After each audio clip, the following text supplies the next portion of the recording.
Alright mbukeli weMakhiwa TV namhlanje sila eBaqulusini la umkhonto wesizwe obukeka khona uzoletha ikhalazo zawo kumasipala njengamanje sinabe uXolani uMr X usakuye umkhonto wesizwe uzokhuluma nathi njengamanje. Nginibingeleleke balaleli nonke emakhaya lona uXolani wakwaDlamini uMr X wakhona la eBaqulusini omunye wabagqugquzeli bale mashe khona namhlanje. Inhloso yokuthi sibe nemashi ke namhlanje bese sithola ikhale eziningi kubahlali bala eBaqulusini namaphethelo konke ama-ward 23 bekhala ngokuthi ever since kwaphatha leli qembu eliphethe lenkatha akaze bawuyithole i-service delivery ngendlela efana na baze bakhala ukuthi kwakungcono khona eGibhithe ngezikhathi zobandlululo bokusaphetha abelungu. Okubhlungu ke manje abantu abasalungiselwa ngisho imigwaqo sinamaphotholi abantu bathola amaphantsha edolobheni ngenxa yokuthi imali kamasipala iyadliwa.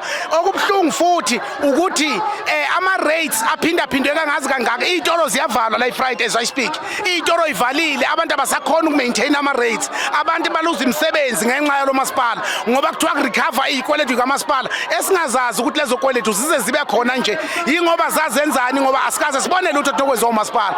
Kumanje nje mina ewadini yami eward 12 ePembaskop abantu bakhona akaze bebe nagesi akaze bebe namanzi uzile umeya umkhwanazi wazothi angeke bawuthola ugesi ngoba basemaplazini ababase ngamadaka einkomo ngoba bafuyile.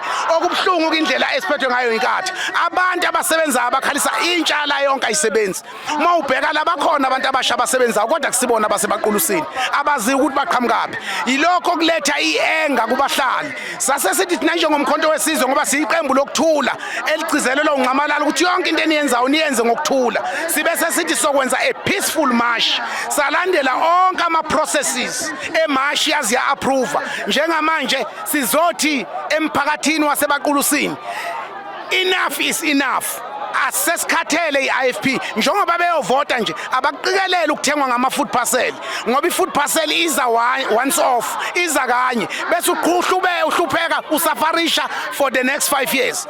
Okunye nje ngifuna ukusho abantu baseBaqulusini bahluthekiswa into eyodwa one nje ilento yokuthi inkatha okuyiyona ephethelo masipala abantu ayibanikezi intuthuko okuyiyona ezobakhankasela ukuthi baphinde babuyele kumasipala. Ivoti yalithenga ikhipha imali eyishisiwe ithenga amavoti bese kuba ukuthi labo bantu kayiza ukubakhathalela ngoba vela ibakweleti yabanikeza ama-food parcel yabanikeza imali ewucash in a form of buying that vote. So yingakho kubona umasipala nje ingoba banenkolelo labo ukuthi asibakweleti abantu baseBaqulusini ngoba salithenga leli vote sila because we have paid for it. So njengamanje sizothi abaphume kungena abantu abangezukulithenga ivoti abazokhankaselwa i-service delivery ngaphansi komkhonto wesizwe. Into yokuqala sizozwa kubantu ukuthi badingani kodwa before basitshele siyakwazi abakudingayo bayawudinga umsebenzi bayawudinga ukuthi umaintainwe i-infrastructure yonke kamasipala bayadinga ukuthi ekugcineni kosuku lomasipala bawubone well maintained makukhulunywa ngamahhovisi ngemigwaqo anything ekhona ethinta umasipala must be well serviced so that umasipala uzohlala usezingeni eliphezulu. Ilokho ke bengifuna ukusho ke msakazi ngathi lekho ngikushoyo ungakudlulisela nakuwo wonke umphakathi wase South Africa ukuthi la eBaqulusini sesisesikhathini sokuthi asisafuni lutho sesifuna nje inkatha ingaphandle kwalo masipala ngoba kade sikhuluma nakho akusekho ama-miracle yangenziwa inkatha is exhausted ngoba nemali exhausted kwabona ba-exhausted so ayikho into entsha abangayenza. In the next 7 days sobe sila sizofuna ama-response memorandum lapho siyobe sesibakhipha physically kumasipala ngoba ngeke sibukelele i-infrastructure kahulumeni niyabakhokha intela ivandalizwa sikhona sibuka. Now is enough.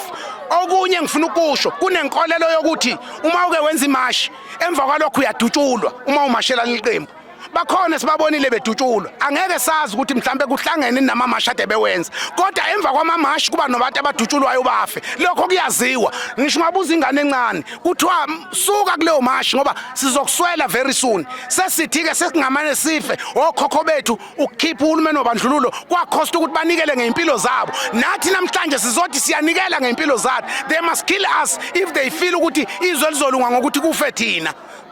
Alright, so siyabona ubuningi bamaphoyisa la njengamanje so yini eniyenzile ukuthi ke mhlambe nikwazi ukumaintaina i-order imashi igcine ingaphumi esandleni? imashi ibingeke ibe nawo umsindo from the beginning. Amaphoyisa la azovikela thina kuma death threat sesiwatholile from the IFP. Azovikela thina ngoba asekhona ama VN athi sizoshaywa sibulawe. Obviously ke ngeke uhlala ungayithatheli phansi lonto ngoba we look at from the experience. Uma sebeshilo nje fanele kusukume kugadwe ngoba sigadwe ngama message sinikeze wona kwathiwa sobulawa. Hayi ukuthi amaphoyisa avela agcwala from nowhere. Agcwalela ukuzovikela thina ngoba lokho esikwenza ukusemthethweni. So ukuze singafi sidlulisa umlayezo omphakathi kumele amaphoyisa azosivikela. Thina siphethe ekhala siphethe lutho bona laba bakhona bagade ngeyikhali. Okubhlungu ukuthi bonke abantu bazobe bengasagadi ukuya emakhaya. Asibazi ke labantu abangcolile ukuthi bazokwenza njani emva kuba amaphoyisa engasekho. Alright, asibonga kakhulu. Siyabonga kakhulu mphakathi.